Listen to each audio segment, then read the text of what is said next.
This is Living the RV Dream, episode 168 for Friday, November 6, 2020. I'm riding in my RV, wherever I want to be, 'cause I'm free in my RV. Hello, happy campers. Hello, fellow Pelican heads and happy travelers around the world. All right, our guest this week is Michelle Fishburne, and Michelle has been traveling all over the country, interviewing people, Americans who are going through these difficult times. And her website, whowearenow.us, it's documenting all that. Michelle, thank you so much for being on the podcast. My pleasure. Thank you. And now, Michelle, are you full-timing now, or do you consider this like a temporary thing, or? Right. I wasn't planning on full-timing, but I guess I'm taking a page from my grandfather. My grandfather lost his job in 1936. And when that happened, he and my grandmother moved into a trailer that they lived in for 2 years before he got his next job. And even then, he loved it so much, they just kept it for, vacations, but it was home.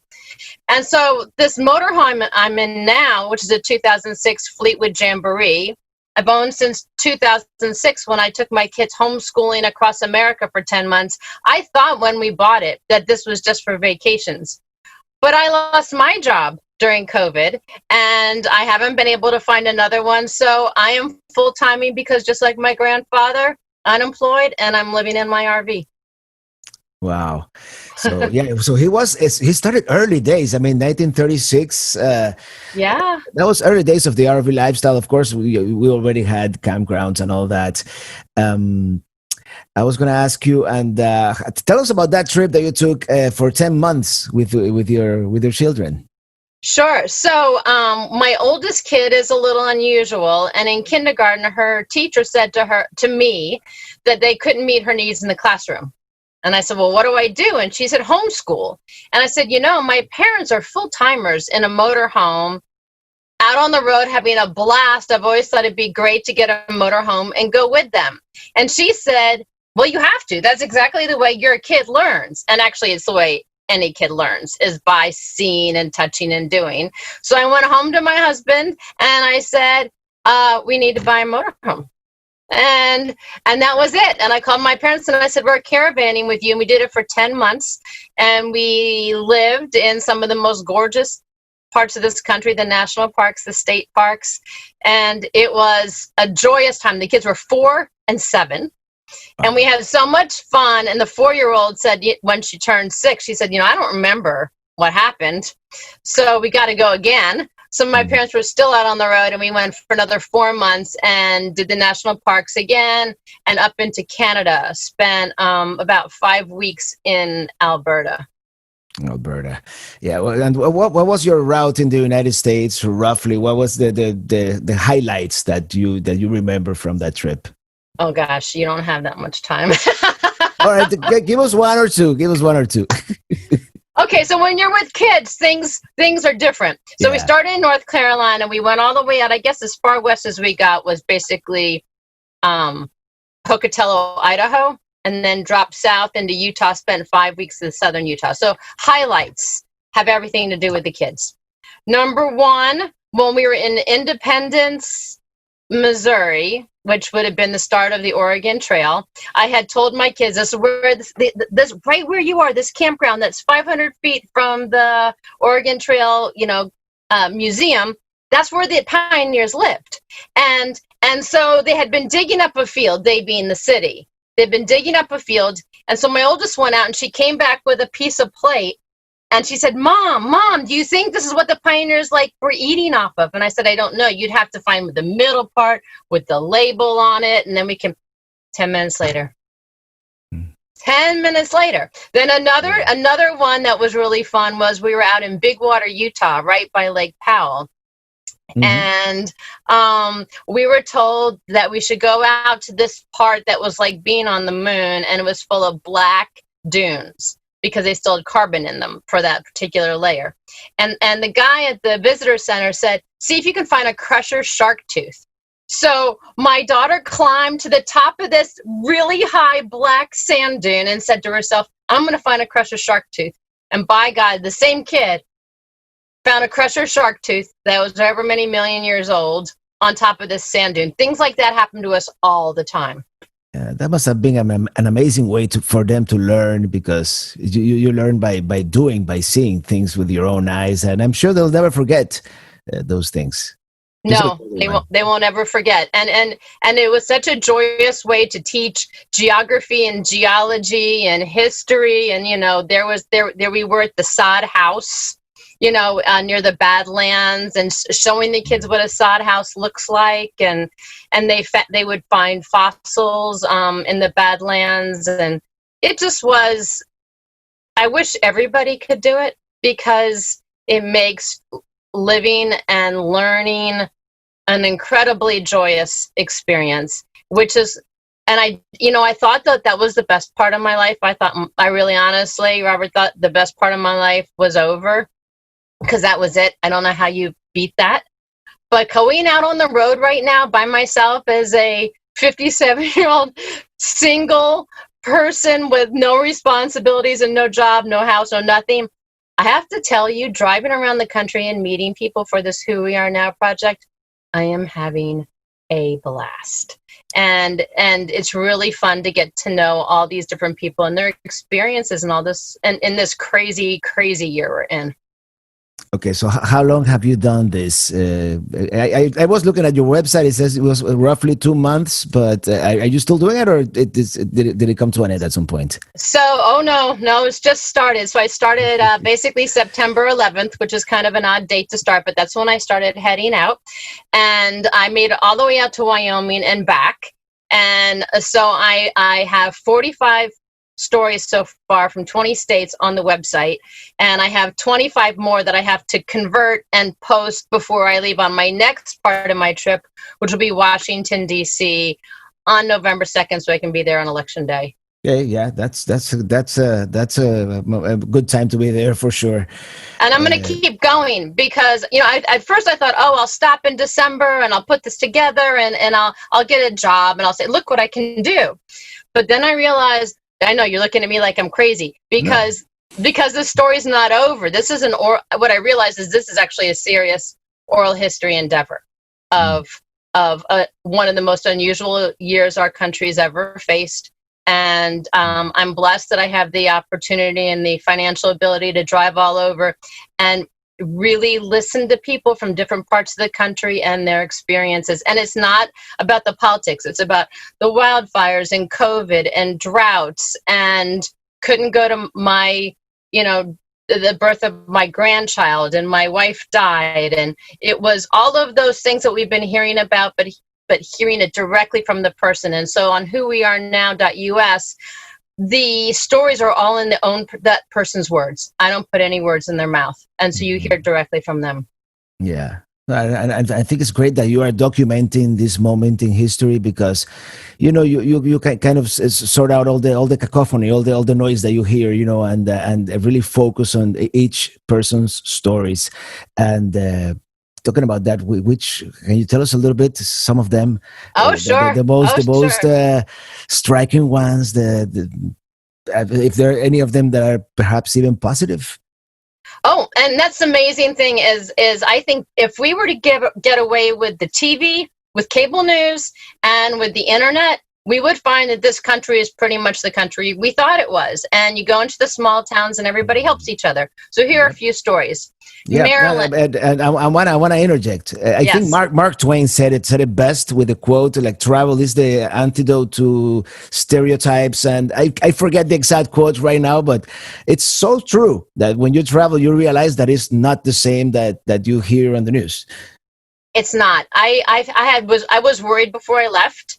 And I felt very separated from our country. And as each day went on, I felt like the grime that had built up on me just kind of started to slip away. Mm-hmm. And then I was just like, I felt home everywhere I went. I felt like this is my home, whether it's Kansas or Texas or Kentucky, this is my home. Mm-hmm. It really felt good to be out there. But so on your question about, I'm going to look up that quote, by the way. So Marilyn in St. Louis, she's been cutting hair in downtown St. Louis for 45 years. And then when COVID came, she thought she was going to go ahead and retire. She didn't have really any savings, actually no savings, but she thought, I'm going to retire soon. I'm 67 years old. I'm ready to retire. Okay. So she gets a loan in her house during COVID and she thinks, oh no, I'm not retiring. So number one, her retirement plans are now completely not happening because of COVID, and she had no money. But she'd been cutting hair for so long that her customers started sending her money, and one gentleman sent him half of his stimulus check. Oh, wow. So that's a cool story. Yeah. Another cool story, one of my favorites, is in Raton, New Mexico, which is on I-25 between Albuquerque and Denver. They're a tourism town, and they've been really struggling. They have the Boy Scout Museum there, and usually Boy Scouts would stop in their little downtown on their way to Philmont every summer because there's a train station right there. So it was the whole thing, if you will. Well, like the downtown shops are 50% down for the year because of this. So the town got together, these three women got together and did something called a cash mob. So they did a Facebook Live cash mob. So twice a week from 8 p.m. to 8 p.m. on Tuesday and Thursday nights for 12 weeks. They basically did a QVC. The three of them would go into a store, they'd hold stuff up, and their kids were at home with Google Forms, and they recorded all the sales.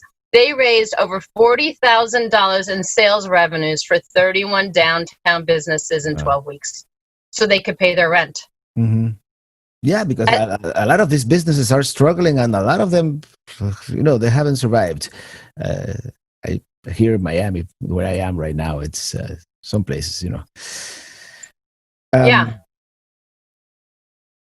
I'm trying to think. I don't know. You tell me another story. No, no, sure. I'm kind of lost for words now. Because I know you've covered all kinds of different people and all kinds of places. So yeah, no, I'm happy to tell you more. I know you interviewed musicians, and yeah, being a musician myself, I kind of have a soft spot for that. So I'll tell you about Tom. So Tom is in the Appalachian Mountains in Virginia, and he plays a gorgeous banjo. Really a gorgeous banjo, and he composes his own music, and he's kind of new to this. It's kind of a late in life talent that he didn't realize he had, and he's released an album which I listen to sometimes when I'm working on stories. I really enjoy it. He was given an opportunity to perform virtually, and he hated it.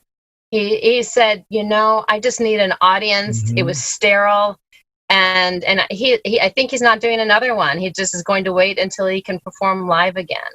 But he's got some music that he's composed that he really wants to try it out to hear how people respond to it. And it's very hard for him. On the other hand, there's Sadie, who's from Durham, North Carolina, and she's a young artist and has a band, and they were going to be on tour, and they got a couple of their spots in Philly, I think, and New Orleans, and then everything stopped. So they went ahead and did their band virtually on her back porch. So they had to be a little bit cleaner in their lyrics than they usually were because of the neighbors. But they now have followers from all over the world because they went online. And so it's interesting. There's so many different silver linings to this. Maybe one of the most unusual stories is there is an acute care nurse in Virginia who has been working with COVID patients. She and her partners are starting a glamping campground with high-end teepees and container conversion cabins. And they were planning they started this in October, and all four of them, Black women, all healthcare professionals. And they thought, this is what we're going to do. So they started planning it, but then COVID hit. And the teepees are being made in Oregon, wildfires. So they don't have as many teepees as they had expected to. Because of COVID, the manufacturing slowed down on the container conversion, so they're not going to have as many cabins. The development process for the planning board was slower. And because Now this doesn't make any sense, and your listeners are going to say this doesn't make any sense. So campgrounds are part of the hospitality industry, right? Now, in general, the hospitality industry is suffering extremely right now, and banks won't lend to them. But because a campground is hospitality, notwithstanding the boom in RV and camper sales and campgrounds being full and all that, they wouldn't lend to them because they said that they were in the hospitality industry. So they did a lease to own. And I'm going back there to do some winter glamping the second week in December. And it's called Camp Bespoke, and it's in Kentucky, in Williamston, Kentucky, where they have the life-size Noah's Ark, where they get usually 70,000 visitors a year. Wow, it's amazing how people cope, and it's actually it's actually in a sense I'm thinking that the fact that it happened now, that we have some of this technology that allows us to continue, especially for the musicians, and this to continue sort of working from home, and we all have these virtual communities that we have created. We're using Zoom to do this in their interview, things that I've done virtual Zoom meetings with some of my viewers of the channel. So it's 10 years before or 20 years before, it would have been a lot worse, I think, in that sense. Well, let me flip it on you and interview you for a second, Robert, because let me ask you a question I ask everybody. Do you feel like you have more community now than you did before COVID started? Yes, I probably do. I probably do, because I mean, people are also more, I guess, more thirsty for this type of thing, for the community. I mean, it's. And that's what I'm finding. And then also Penny at the Victorian Acres RV Park in Nebraska City, Nebraska. Mm-hmm. She said that what she's seen at the campgrounds, fewer older people camping just because of the COVID, issues, but more families, as we already know that, because we're all out here in the campgrounds, we see it. But what she said that she thinks the big difference is the kids aren't staying in the rigs and just sitting on their phones. They're getting out there. She said, I keep seeing families out there riding bikes and around the campfires. And she said, and people have noted, like, wow, the families are interacting with each other and they're doing things, even with the teenagers. This is what happened. Before, parents were at home, kids were at school, and this kind of forced everybody to be together at home too. So everybody, it's interacting with each other a lot more, and I think we probably come out as a better society on the other side of this. I think so. And it's been really heartwarming talking to people all across America. The themes I've seen are resiliency and innovativeness and community. Just an abundance of community at a time when we thought, based on everything we're hearing in the news, that community was a thing of the past, and it's not. It's out there and it's thriving. We are lucky that we've been able to travel during this time. We've been able to notice that, and everybody's still camping out there. Yeah, they are. I was just at Camping World the other day, and I said, I'm thinking of upgrading my rig, and they said, not right now. No, just because it's too expensive. Just stick with what you got and keep going. That's the thing. The demand is so high, and they're having a tough time keeping up with demand, also because of the supply chain. Maybe they have the rig finished, but they're missing a heater or an air conditioner or something. The supply chains have been a big problem for them too. But we'll see. Well, I don't know what else. Okay, so let's talk about how much more time do we have? Oh, we have a podcast. This could be hours. So let's talk about generations and how we can use our RVs, because obviously I'm using my RV as my home. And that was modeled to me by my parents, who were full-timers for 7 years in their RV because they got bored of the country club life. So that had been modeled by my parents, and of course that had been modeled by my mom's father when he lost his job. And also I've seen my parents live in their RV when they were building a house. They lived in their RV while the house was being built. When we moved when I was little, we lived in our camper for a few months while they were switching to a house. So this whole idea of an RV as home for living purposes and RV is recreational. I think we're just seeing more and more people who are comfortable with, this is my home for right now, the full timing. And then also the multi-generational aspect. When we caravan with my parents, 3 generations in 2 motorhomes, and the whole thing of my kids getting to see the country through my parents' eyes as well as my eyes. And I'm hearing more and more, because since I homeschooled, I'm still connected with people who homeschool. I'm hearing these fabulous stories about families going on the road and seeing gorgeous photos of kids having this experience and an ability to be with their parents, maybe be with grandparents, which is a wonderful thing. Yeah. And experience our country. Yeah. Yeah, it's a beautiful country, by the way. There's all types of climates and landscapes, and everybody should be able to experience it at some point. And you were talking about multi-generational, but I think there's a new generation of people who are trying it for the first time, and they're gonna pass it down to their children and their grandchildren, and then they need to build more campgrounds. That's I gotta say. I think you're right. I mean, no, but in all seriousness, Robert, it just, you go around and the campgrounds that never are full are full, and there aren't enough campgrounds. And I have talked to so many people who said, I'm jealous of what you're doing, or we're thinking of getting one. People are coming out of the woodwork, and it's a safe way to travel. I haven't showered anywhere else except for in my motorhome since this thing began. I don't worry about going into a campground bathroom because I do, I've got everything here. Washer and dryer is the only thing I don't have. So that's all right. Yeah, I think it's a small compromise for all you're able to accomplish and see, and you travel with your own. You don't have to carry luggage. That's to me that's the main thing. Like right now, if I can drive to a place, I'd rather just drive with my rig and not take a plane and a hotel room. And it's this is so even easy. Before COVID.